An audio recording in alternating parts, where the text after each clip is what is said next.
जिससे मोहब्बत करता है, जिससे वफा करता है, फिर दुनिया में जिससे मोहब्बत करे उसी की मोहब्बत उसके काम आएगी।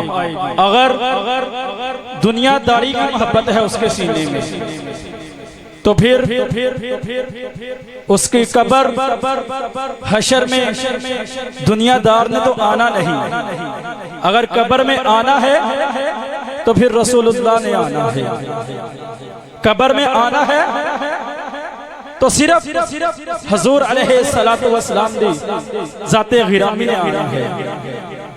इसीलिए दुनिया में रहते हुए हमें जिस हस्ती से मोहब्बत करनी चाहिए उस हस्ती से हमें लगन रखनी चाहिए जिसने कब्र में आना है।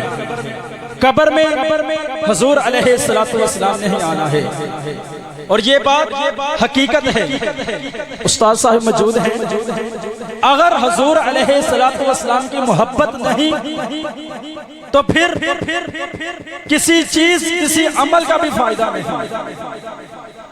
ना नमाजों का फायदा, ना रोजों का फायदा, ना हज ज़कात का फायदा, किसी चीज का फायदा नहीं अगर हुजूर अलैहिस्सलातु वस्सलाम की मोहब्बत नहीं।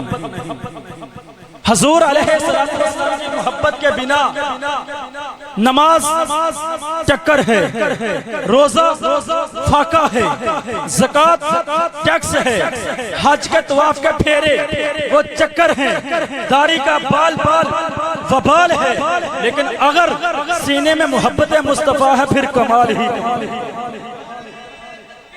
अल्लाह हू अकबर।